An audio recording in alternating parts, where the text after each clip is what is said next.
left versus the right. Entertaining and informative on the Red Apple Podcast Network. Jake Novak is my guest. I'm David Patterson. Welcome to all of you in the greater metropolitan area who are also our guests today as we offer you another episode of The Left versus the Right. And Jake, very interestingly this morning, it turned out that the president of Egypt, Joseph Aoun... Lebanon, yeah. Of Lebanon, I'm sorry, would not take a call from Prime Minister Netanyahu. And as right as the show was coming on, what I said to you is, when you're in the kind of straits where Lebanon is, you should be taking any call That's right. for whoever it is. And then he got the call from President Trump. So as yet, it's not clear how that's all going to work out.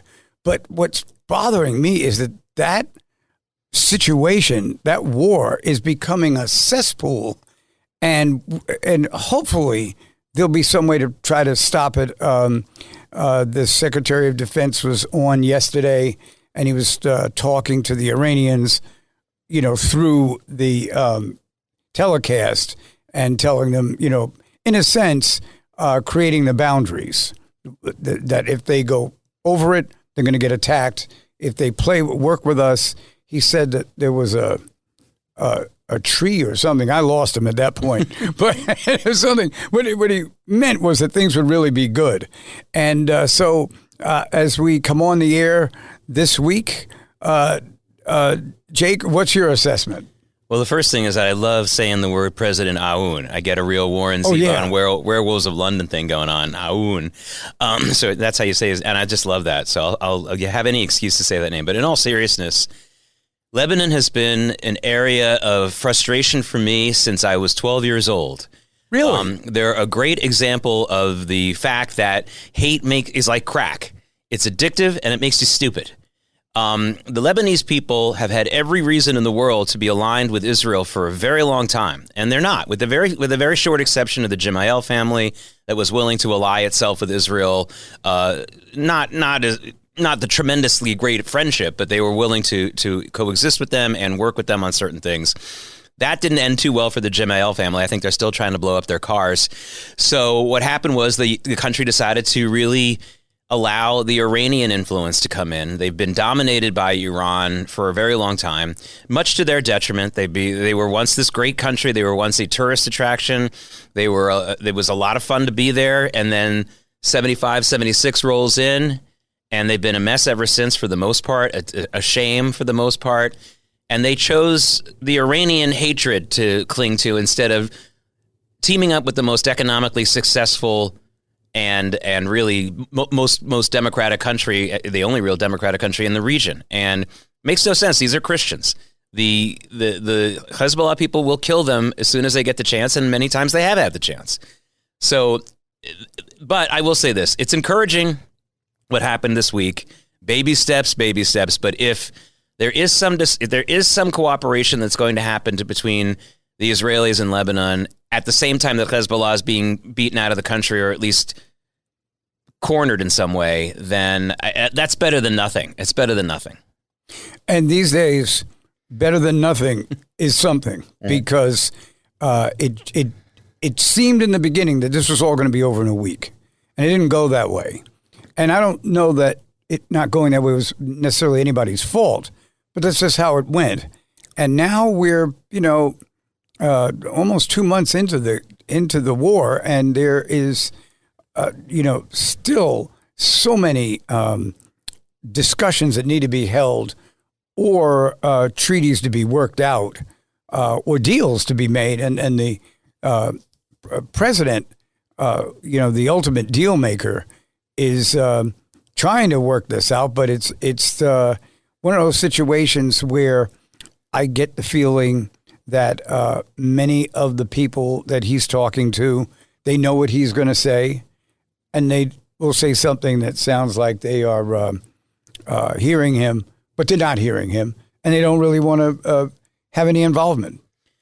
I think one of the great things about this war so far is the incredibly low number of civilians who have been killed. I mean, that's one of the things that the U.S. and Israel want to maintain. They want to maintain the amount of bombing that's been going on, and that these folks in the Middle East are really good at disaster theater. They would have played, but they don't even have they don't even have the stage to work with to claim that thousands of civilians have died. So that is something that I think President Trump and the Israelis really would like to keep that statistic where it is, this negligible number of civilians killed. And I think that's why we've had that kind of a slowdown. But for those who are going to take the slowdown or, we didn't finish this in 6 weeks or first of all, 2 to 3 months was the original window that I was always hearing. So we're still another month from that. That's right. That's one thing.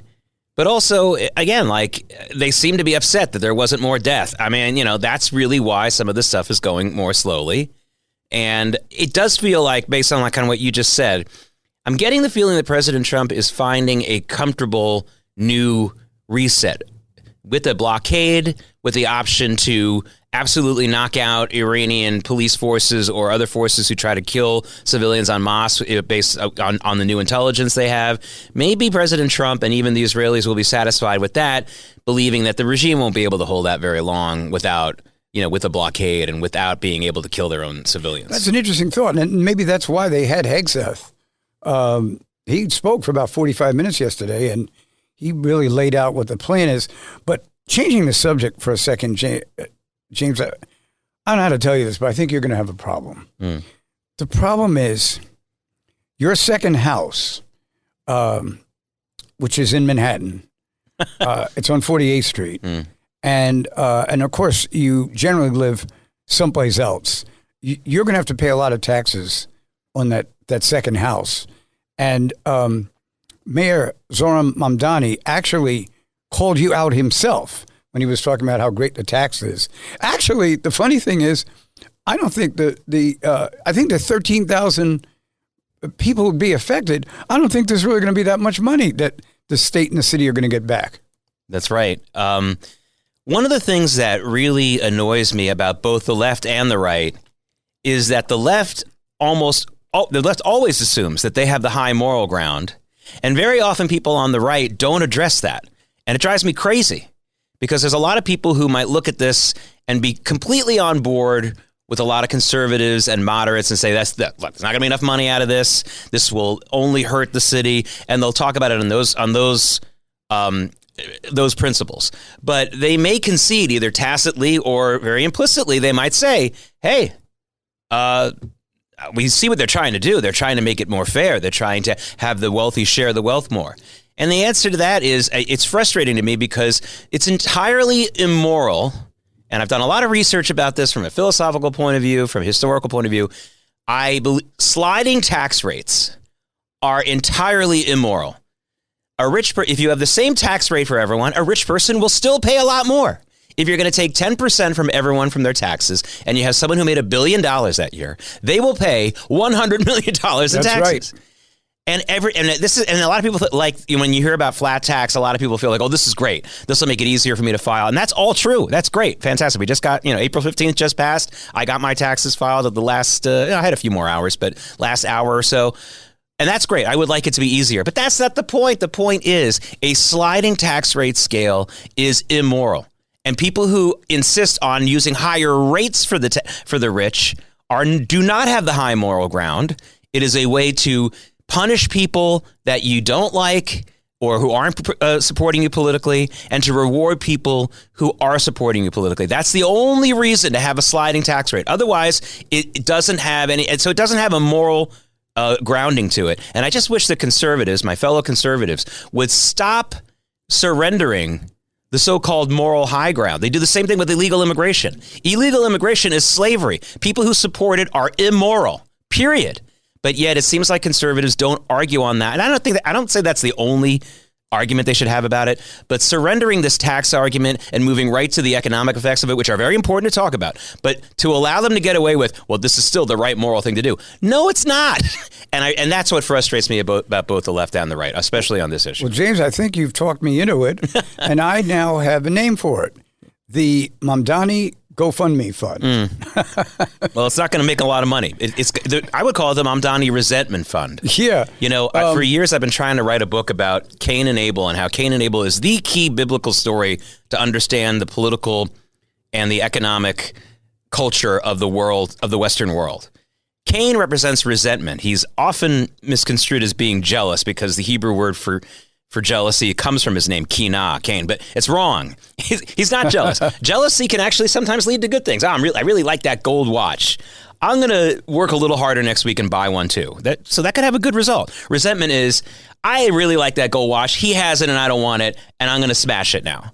Cain is that guy. Communism is very much the Cain's philosophy. Principle. Yeah, Cain. It's all about that. So this isn't about fixing. So people say, well, this won't fix the economy. Duh. Mamdani at his core, and people like him, no, it's not about fixing they know that it's not going to fix the economy, but they like the idea of stoking resentment and hatred. They feel that'll get the people out in the polls. That will make those people out in the streets happy that something mean has happened to the people that they don't like. But the joke's on them, because the people they don't like will just leave and they'll be fine. They'll be in Florida. They'll be in Switzerland and they won't have to, believe me, you didn't get them. You didn't get them.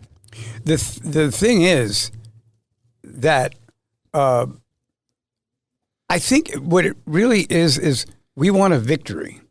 So we'll take something that's really not that much, but we'll and at first I wasn't sure the governor was even going to sign it, but she did. And the point is that now this is like a victory lap. We won this one. There was a whole other budget that nobody talked about on Thursday. It was all about this tax plan, and like you said, when it comes time to collect it, it will fall woefully short of what a real different tax structure could have provided. Yeah, there's a lot of resentment porn out there, making people think that something is real. And just like porn isn't real love or real love making, this is the same thing. This isn't actual real get the rich. First of all, it's not going to bring in that much money. A lot of them will leave. And if anybody understands true financial geniuses in this country, or the true lions of our financial markets, the only situation where they can't make money is where they don't understand what the situation is. Uncertainty. As soon as they find out what it is, no matter how punitive you think the law is against them, they'll find a way to make money on it, as long as it's written out there in black and white and they can figure it out. It doesn't take long for them to figure it out. It's just about betting on one horse against another. So if there's a really steep tax against people who have a second home, they'll find a way to invest in the cities and the states where people are going to move to anyway. Or they will create a tax shelter that will say, investment fund that will help you save your money on that. They'll figure out other ways to do this. Stop thinking you're going to beat these people. This is what you learn from reading books like Liar's Poker, stuff like that. It doesn't mean that we don't want to regulate crimes. I'm not saying that. But the idea that if you make some new law and then you're really going to get them, it shows a fundamental misunderstanding of the financial titans of this country. I remember I was listening to someone who was making a speech, and he said if you took all the money in the world, all of it, and divided it up equally between those of us who could collect it, that within a year or 2 years, the formerly wealthy people will be wealthy again. Mm-hmm. The formerly indigent people will be back to being indigent. Right. Because really, in many respects, the problems are not really caused by the government. They're caused by people's inability to understand what their obligations are. Yet another. I mean, we're getting biblical today, Governor. Uh-oh. One of the things that fascinates me about the Bible, it's really not a lot of, there are nearly no laws per se in the New Testament, but I'll say the Bible just in a broad brush. The Bible enumerates no rights. None. It enumerates responsibilities. Instead of saying, you have the right not to be murdered, it says, thou shalt not murder. Right. Instead of saying, parents have the right to be honored by their children, it says, you have to honor your parents. Now, that's a much better way to go about it. If everyone's walking around with whatever entitlement they have, I got this, who's going to provide it? It's up to you to provide this. This is very apropos. This is very germane to our time now with illegal aliens. It talks about you have to be kind to the stranger. It doesn't mean you have to give the stranger voting rights and power in your society. You're supposed to just be kind to them, be humane to them. Not, hey, I'm a stranger, treat me well. Hey, that's not how it works. And I think that is a big part of our problem. We've created an entitlement society, entitled people, and I'm going to go back to Cain. Cain gets busted for killing his brother, and after everyone just remembers the famous line, "Am I my brother's keeper?" which is a nice little poem. It's a poetic verse, right? But I find it to be not as important as what really happens after that, which is God tells him, "You're going to be banished. We're going to put you out in the wilderness." And Cain immediately says, "Well, how am I going to be protected?" I mean, the man is entitled to the end. This reminds me of people who are on death row and demand better meals, or cable TV, or sex change operations. The Bible, again, you can believe it's from God or not. That doesn't matter. If you read the Bible and you don't understand that it really understands human nature, then you've missed out. Every potential personality shows up eventually. And the entitled criminal, the person who has broken the rules of society because he resents them, and then demands society bend over backwards for him even after they're busted. Well, we got a lot of people like that in our state penitentiaries, and a lot of people like that who should be in our state penitentiaries. And it's a breakdown of society in many, many ways when you have more Cains than everybody else. While you were talking, Jake, I made a quick call to Rabbi Joe Potasnik, and I told him he doesn't have to come in tomorrow That's morning. right. That you'll take care of it. And really, what a excellent statement. I mean, it really encompasses in so many ways what our duties should be as human beings, where our limitations are that we should respect. And basically, that would be the fulcrum on which you could actually build a pretty good society.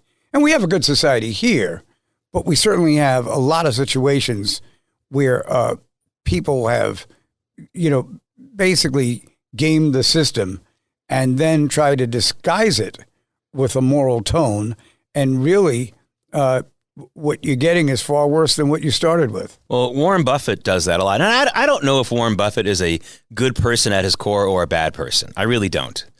But Warren Buffett is a good example of what you just talked about. Warren Buffett for years has been going on and on about inheritance taxes, going on and on about certain tax rates and things like that. And it's because he makes money if we start to jack up inheritance taxes. He has annuities in other parts of his business at Berkshire Hathaway that will make more money for him if inheritance taxes are higher. He was against the pipelines, not because he's an environmentalist, because he's the biggest railroad shareholder in the country, and the railroads are how the oil goes if you don't have pipelines. Now, he has every right to do that. We have also the right as journalists or people who are talking on a news station to call him out on that. At the same time, something that you said just before also really resonated with me, which is that we have a good society. Yes, we do. The United States of America, for all of our current problems, and I'm one of the people who doesn't think that we're in as good a place. We're in a rough place right now. I agree with all of that. But this is a pluralistic, mostly peaceful society, and compared to almost every other country in the world, we work in a way culturally and with our neighbors that no other country does now, and pretty much anywhere else in history. But the reason why we're hearing about so much resentment is that we are constantly bombarded by the people who are trying to change that and destroy that. And and resentment is the tool that they're using. And for those of you, again, if you learn anything from this program or from me, if you don't want to agree, that's fine. But if you do agree, understand that the Mamdanis of the world, the Bernie Sanders of the world, and all those people are agents of resentment. They either at their core they know, or they're too stupid. But maybe I think at the core they know it isn't going to solve fiscal problems. They are looking to stoke the resentment in society for their own quick personal gain. And we can't survive resentment stokers in positions of authority in this city or in this country. That was very well stated and very timely. We're going to step out here, Jake, for a moment and let our sponsors have their say. And I don't resent them. It won't be nearly as effective as what you said. So we'll be back in just a couple of minutes. And by the way, we'll be joined by Zohran Mamdani and Bernie Sanders. And Cain. Cain's coming. Making a comeback. The left versus the right on the Red Apple Podcast Network.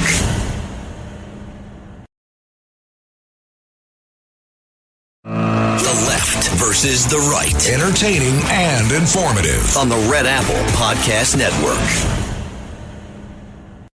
We are back, and we are back with Jake Novak, who just made an incredible speech that you didn't hear, but then again, our sponsors are more important than Jake, so we'll just move on.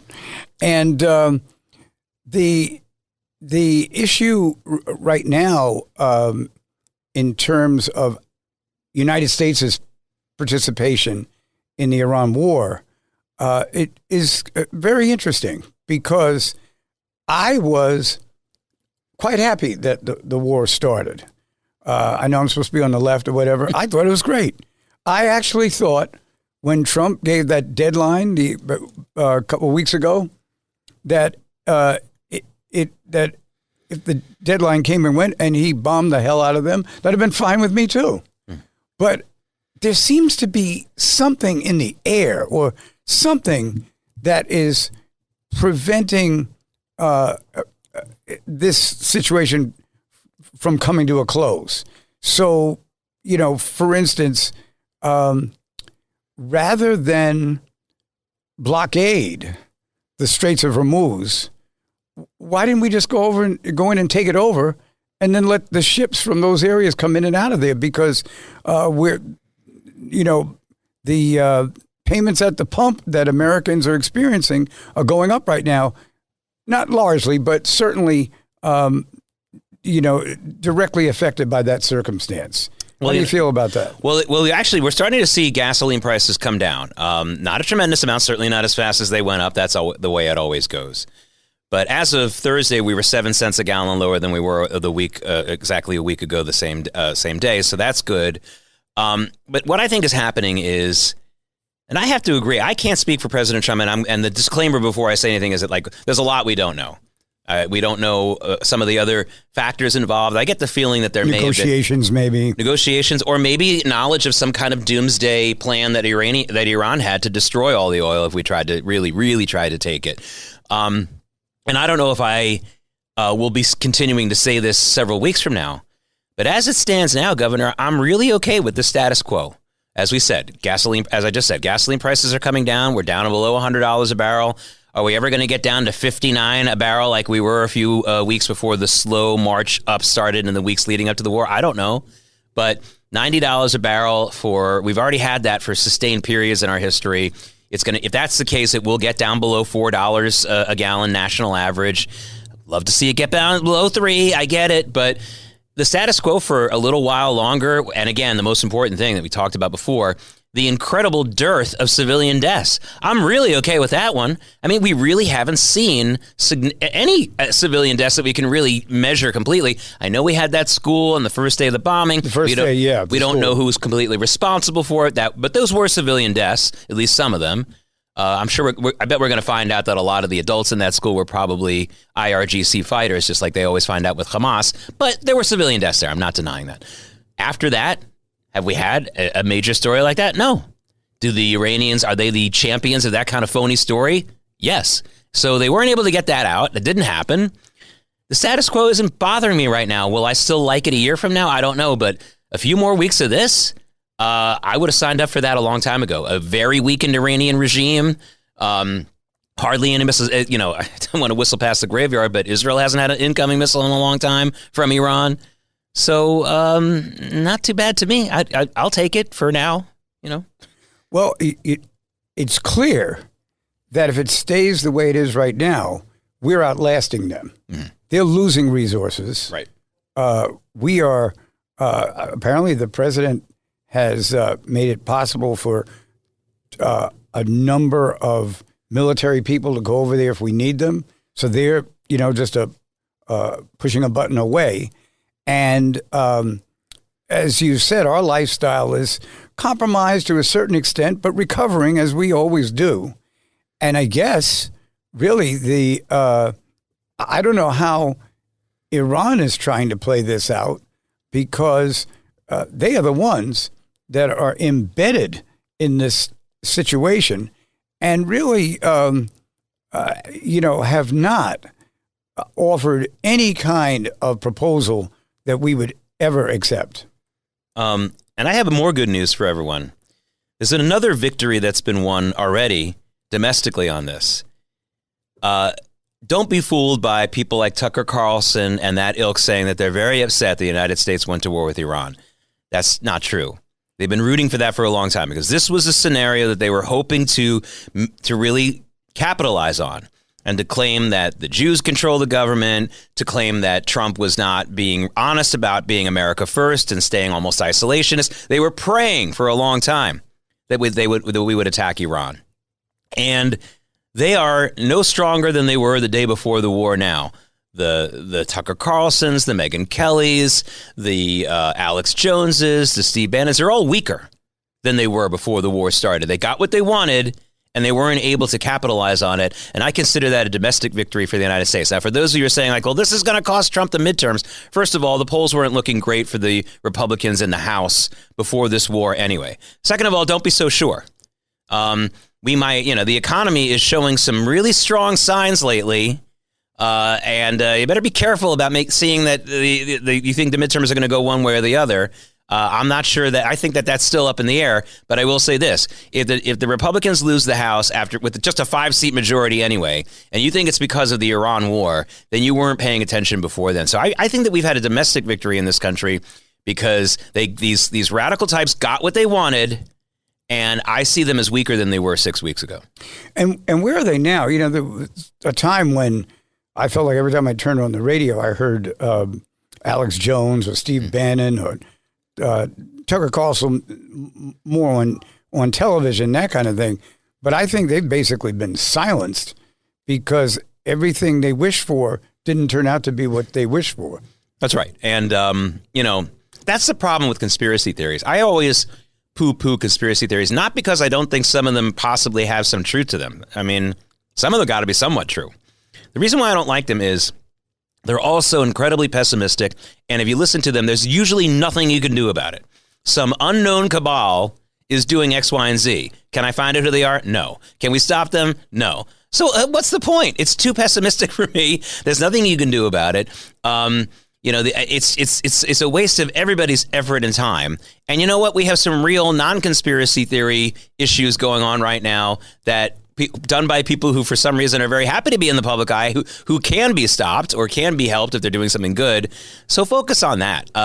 So these ultimately, conspiracy theorists, pushers, end up getting hoisted on their own petard because there's nothing you can do about it in the end.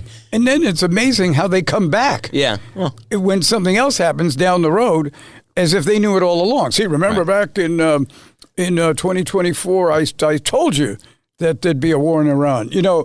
If you put out enough statements, one of them is going to stick. Yeah, there's a lot of people like that on Wall Street, too. Peter Schiff is like this Mr. Goldbug guy, and gold has been a great investment for the last couple of years. And I'm not, and we have fantastic gold sponsors here on these stations. But Peter Schiff has been saying the same thing about gold for 30 years, every single day.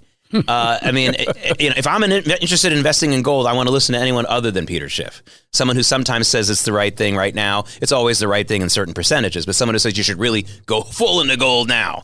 I don't want it to be Peter Schiff. Anyone else. One of our sponsors. It sounds pretty good. As we await some words from our sponsors, we can still speculate on what appears to be some polling data that I saw. Now, I want you to know I was frightened by this polling data, that the Republicans are not going to lose the House, and that the Democrats won't come close to them in the Senate. So even though there's this, seemingly little fear that, many of the legislators have, that a lot of the polling shows otherwise. And the interesting thing is, and I'm going to say it because I'm an honest person, that President Trump in his second term is ahead of all the other presidents. Obama was in the toilet at this point in his second term. George W. Bush, who I happen to like a lot, but he was down there as well. And of all people, President Donald Trump is polling better than any of them. Yeah, you talk about Obama in 2010. That was his first midterm. They lost 63 seats in the House. Then in his second midterm, during a second term in 2014, they lost both the House and the Senate. Well, they lost the Senate. They had already lost the House. The old Tip O'Neill, the great Democrat, said all politics is local. And, we're reaching a real rubber meets the road on that saying, on that belief, because as we've talked about in previous programs before, the Democratic Party has become increasingly national. The center of the party, there's very few individuals in the party who are being allowed to take their local issues and run with them the way they see fit. There are very few Ed Koch's, Mario Cuomo's, and today very few John Fetterman's in the Democratic Party. And that's going to hurt you. That should hurt you in midterm elections when they're super local. And at the end of the day, it's going to matter who the individual candidates are. And the Republicans have had, way back to the time of the Tea Party, have had a bad track record of having a national issue going their way and then putting up some sketchy candidates. Remember, they had that Wiccan woman who ran for senator. I think it was Rhode Island or Delaware. Oh, yes, it was. right. I mean, they had some crazy folks who just didn't. They were riding a wave of popularity ideologically, and then they put these candidates. And at the end of the day, people do vote for the individual. Everyone says they vote on the issues, and that means they don't understand human nature. We don't do that, no matter how well educated you are or think you are. So I am not seeing as many wacko Republican candidates, and that's really bad news for the Democrats. At the same time, the Democrats could be riding some ideological positives that that a midterm, the party out of power in midterms usually gets. No one's always super happy, so you can always use resentment, as we've been talking about, to win some votes. That is the word of the day here on 77 WABC. Make sure you use that word 10 times. That's right. Back to you, Jake. You're on 8. Unfortunately, it's too many letters to be a Scrabble word. I'm obsessed with 7-letter words, ladies and gentlemen. But it's a bingo. But anyway, it's going to come down to some of these individuals, who they are. And what better example this week that we had with this whole Eric Swalwell situation in California? They didn't have the personality to break out in that jungle primary that they have. Looks like, surprising to me, they're going with another man. They're going to go with Tom Steyer. They're going to put all their chips in his basket. I don't know if that's going to work out for him. He was only polling at 4% before this. We'll see where this goes. I thought they were going to try to go with Katie Porter and make this into a Me Too, let's elect a woman type of thing. But she's so unappealing as a human being. I mean, there's so many videos of her acting like the kind of woman that maybe, somebody wouldn't like at all anyway. So, I guess they've decided to go with Tom Steyer. Did she do something particularly interesting in the videos? Yeah, so there's one video where she's making a video. It's supposed to be her in her kitchen. Who knows if it was even her home. And one of the staffers gets in the shot.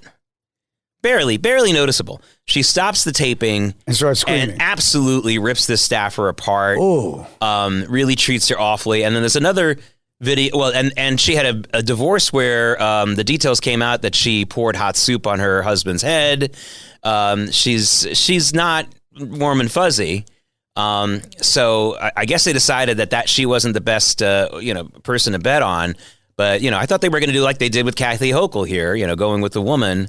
During a whole Me Too thing that brought down the boss, and then they doubled down on her. But anyway, that's kind of where we are.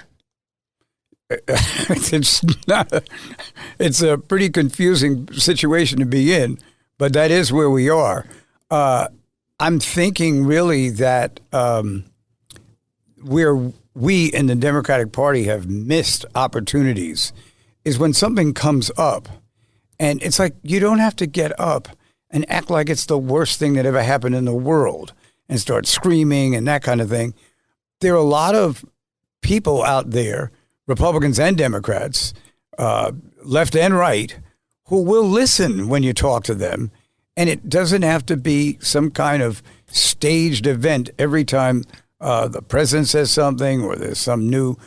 Well, now the whole idea was impeaching Pete Hegseth because he's the Secretary of Defense. Why would we be doing that if you don't like the job he's doing? But to impeach somebody, you really have to have at the bottom of it a crime. It has to be something that they did that were they not in the in government, they would still be tried for. And so the whole idea, I mean, it becomes theater, and it takes away from some of the valid points you could be making as the opposition party, the minority party, but doesn't it just doesn't happen right now. Well, I'll see your that point and raise you a little bit. I think not only does there have to be a crime, Governor, it has to be a crime that's very simple to understand. Right. And, for example, we've had some revelations this week about the first impeachment of Donald Trump over that phone call to the Ukrainians. And at the core of this, now we found out that it looks like it was ginned up from the total beginning, a total phony accusation. The actual quote-unquote whistleblower sort of retracted. I mean, the whole thing is just baloney. Hold that thought, Jake. Yeah, we're going to come back right after these commercial messages. And when we do come back, by then I will have thought of something else to say. The Left versus the Right on the Red Apple Podcast Network.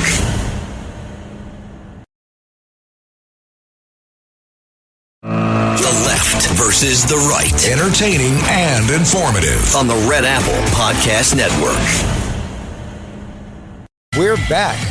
And I'll tell you, folks, I'm going to put in some kind of equipment so you can hear what goes on around here during the commercial breaks, because once again, Jake has made one of his dynamic speeches, and it's really about the subject we're talking about, which is when you are trying to oppose policy, you don't have to go overboard to do it. You can be considered loyal opposition. That's what they used to call it. Yeah, and you should also use some clarity. We were talking about the 2019 going into early 2020 first impeachment of President Trump over that phone call with the Ukrainians.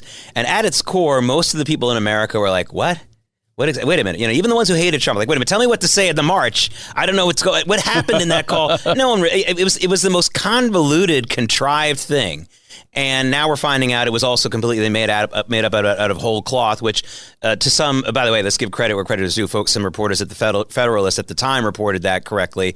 And DNI, Tulsi Gabbard brought out the documents proving it, and on down the line. But even if you think that that's all a lie, that Gabbard's put out some phony documents, let's all agree that the whole Ukrainian phone call thing was certainly no Watergate. It was you need either blood, money, or DNA evidence. Yeah, I need a Monica Lewinsky with the dress. Right.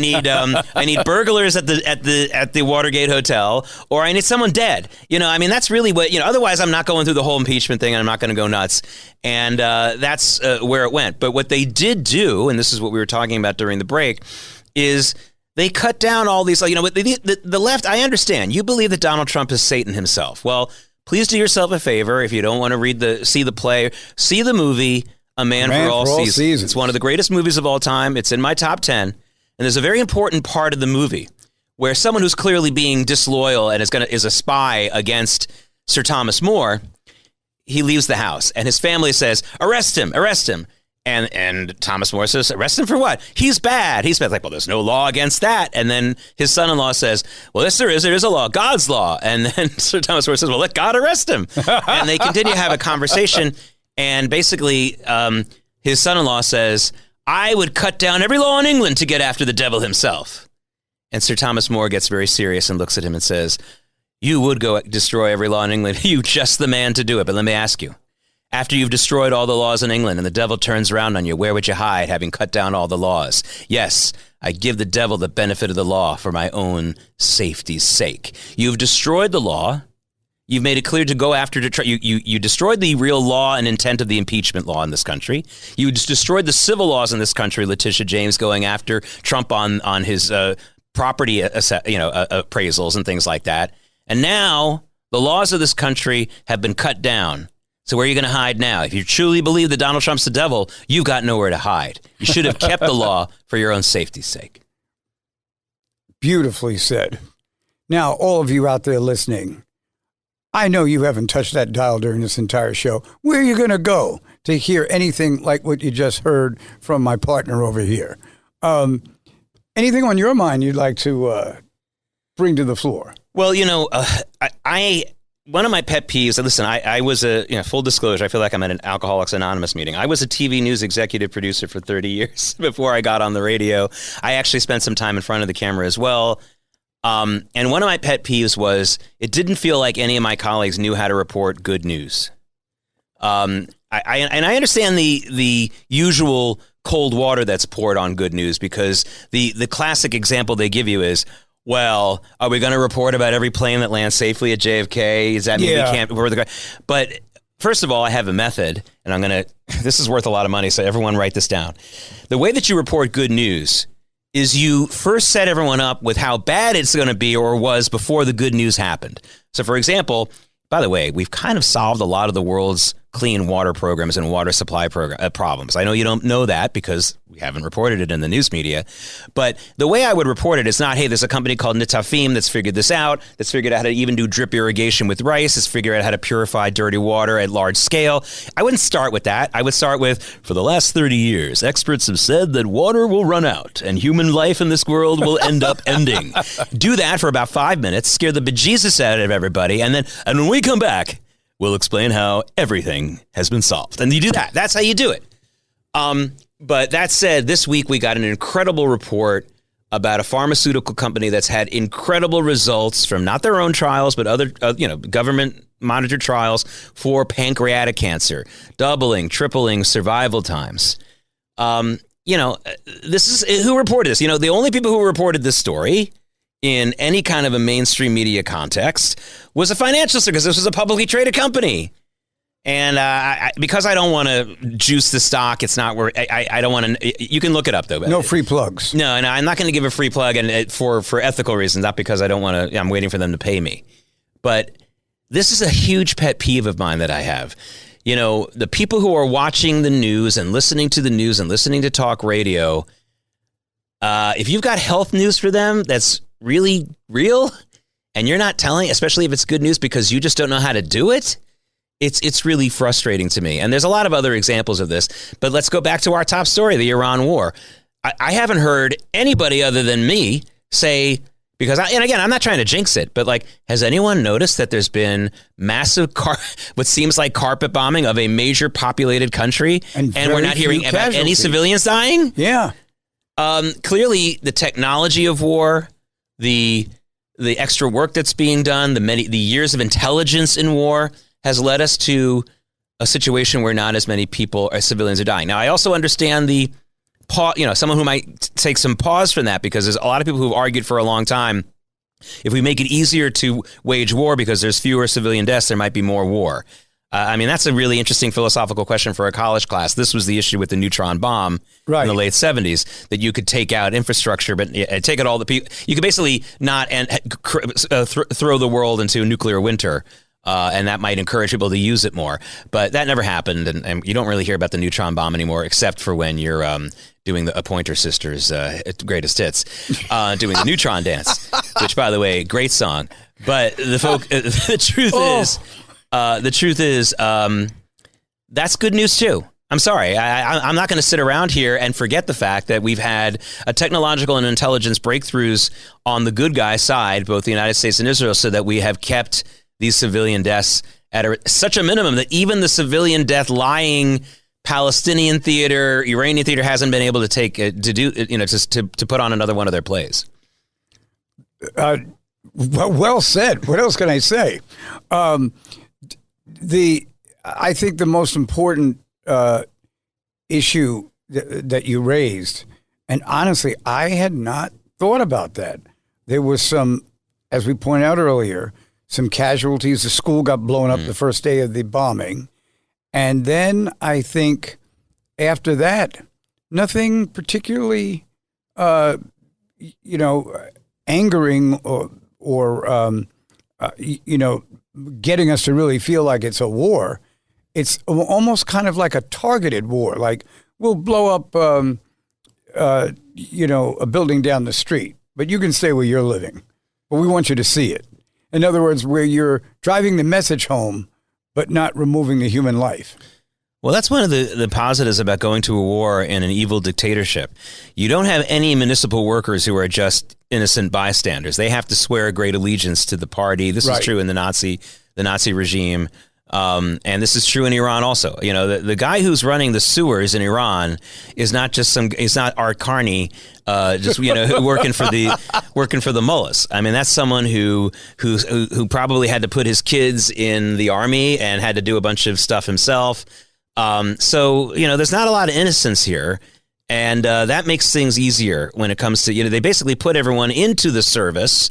So you greatly reduced any civilians and innocent bystanders who would be at the HQ. You know, that the meeting of the leading mullahs is not going to have a bunch of, you know, Rose Kennedys typing the transcript. It's just, you know, it's the bad dudes. It's the bad guys hideout in Batman which they used to film on a diagonal in the camera. You know, I mean, that's what it is. You know, I loved your reference to the honeymooners. Yeah. And the reality is, I was reading this a couple of weeks ago that Jackie Gleason was turned down for some really major roles because of his weight problem. And because of that, we never really saw the actor that he could have been. Well, I remember a couple of movies he did outside of his, you know, total cartoon character that he played, and also in the Smokey and the Bandit movies. Very funny. Yeah. But there was a movie he did towards the end of his life called Nothing in Common with Tom Hanks. And his performance in that movie was beyond fantastic. And anybody, if you ever meet anyone of the baby boomer generation whose father was a salesperson, if they ever end up seeing that movie, it often brings them to tears because Jackie Gleason somehow captured the greatest generation salesman culture really well in that film. It's a really good movie. Obviously, you know, Tom Hanks movie ain't going to be bad. You should see it. I think I saw the scene in that movie years ago. And at the time, I didn't recognize, I knew it was Jackie Gleason. Yeah. But I was shocked at the performance that he gave there. Yeah. I mean, comic actors very often can make the shift to drama very well if they decide to do that. I've always felt like if I ever was an acting coach, I would make all my students do stand-up comedy. You know, if you can do stand-up comedy with no script in front of you and riff with a live audience, you'll be able to do a scripted film pretty well, or a scripted play. That we're getting off topic, but yeah, Jackie Gleason was a tremendous talent and a tremendous New Yorker. Remember, that show was actually filmed in Bensonhurst. I think it was. I think for the Dumont Television Network. I don't know where it was from, but I do remember, you know, turning the channels and seeing him, and it was almost like a soliloquy. And he's very upset about things that were going on. It was really something. I remember once, you know, it was so obvious that we were at the height of McCarthyism, and there was an episode of The Honeymooners where he was complaining about his withholdings from his paycheck.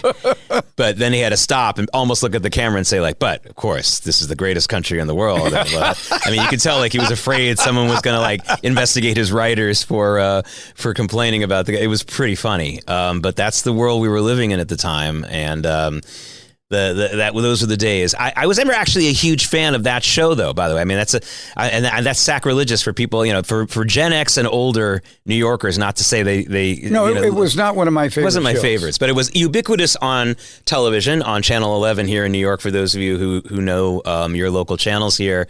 But I always wanted to work at Channel 11 so I could get control of the Odd Couple thing. Now that was one of my favorite shows by far. Oh, yeah. And I always felt like The Odd Couple should have been like they used to do on public television. Before every episode, they should have some guy come on or woman come on and introduce the episode and give you a little background, because there is a cult of people who are watching. I mean, we're probably dying out, but there's a cult of people who love that show. And it was so quintessential New York. Oh, totally New York. Yeah. Oh, wow. Well, we've definitely covered a number of subjects here. We went from Cain to Oscar Madison. Right. I dare you to try to do that in 6 degrees, folks. See if you can do that. Once again, Jake, it was great of you to spend this time as my co-host and us to go through these issues that we had. Unknown caller. I think I'm being kicked off the air now. Thank you for joining us here on the left versus the right. I'm David Patterson, and Jake and I will be back, weather permitting, next week.